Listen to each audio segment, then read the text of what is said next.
पवन सिंह का काला ओढ़नी का टीजर आने में हो रहा है लेट। हम समझ सकते हैं भाई, आप लोग बहुत ज्यादा व्याकुल हैं। भाई बढ़िया खाने के लिए तो वेट करना पड़ेगा। जब से मोशन पोस्टर आउट हुआ है ग्लोबल म्यूजिक यूट्यूब चैनल से, भाई ये वही ग्लोबल म्यूजिक जंक्शन आपको बता देना चाहते हैं दिल के तसल्ली के लिए। ना तो कुछ दिन बाद कोई लोग को ट्रेंडिंग के चैनल हमारे स्टार कहले बने, हमारे स्टार कहले बने। डिम्पल सिंह के साथ गाना आई रहे पवन भैया के, जौन चैनल पर 1.5 मिलियन सब्सक्राइबर रहे। आज ग्लोबल म्यूजिक जंक्शन के 7 मिलियन सब्सक्राइबर हो चुकल बा।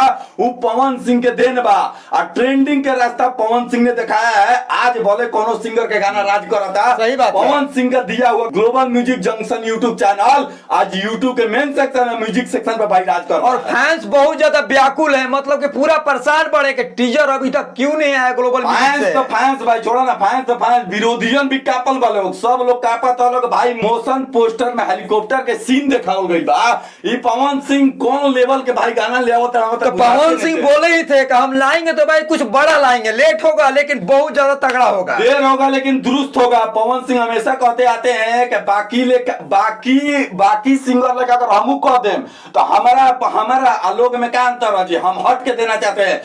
ऐसा टेलर टीजर गाना ना तो लोग सपने में देखले होगा ना कभी देखे के मतलब कि बहुत बड़ा लेवल, जितना हम तारीफ कर रहे हैं ना यार, उससे भी बड़ा लेवल का गाना है ये काला उड़नी। और लिख कर ले लो गारंटी के साथ, गाना आते ही गारंटी में बता रहा हूँ, गाना आते ही ट्रेंडिंग पर जाएगा, ये दावा है। अरे भाई हम तो सुनिए कहता लोग कि अब 8 घंटे में 8 लाख 7 लाख व्यू चल जाता तो हाई लकीर हो गई, हाउ लकीर हो गई। पवन सिंह के जब गाना आवेला नु रिलीज कर जाला नु तो यूट्यूब हैंग हो जाला, यूट्यूब कंफ्यूज होता है कि भाई कौन सिंगर आ गया, इसको कहां से व्यू हम दें। उनका लाइक भी बैकअप में रखा जाला, ठीक नु। और पवन सिंह कभी साबित नहीं करते हैं, उनका काम ना पड़ेला, उनका जरूरत नहीं के स्क्रीनशॉट दिखाए पड़ जी, हमारा स्टूडियो के स्क्रीनशॉट दिखाए पड़ जी। पवन सिंह के जब गाना आता है और गाना किस लेवल का है हम जानता नहीं, ऑडियंस जानता है, विरोधियन भी जानता है कि जौना गाना के मोशन पोस्टर आउट भइल, सॉरी जौना गाना के पोस्टर आउट भइल, मोशन पोस्टर आउट भइल, तब जाके टीजर आई, तब गाना आई, समझ लिया। अभी तो झांकी बा, तारा के बता दी झांकी बा, पूरा फिल्म बाकी बा। थोड़ा सा भाई देर का काम होता है, दुरुस्त होता है। पवन सिंह बाकी सिंगर लेकर नहीं करते, थोड़ा सा और इंतजार कीजिए। टीजर को कभी भी किसी समय ग्लोबल म्यूजिक जंक्शन की यूट्यूब चैनल से रिलीज कर दिया जाएगा।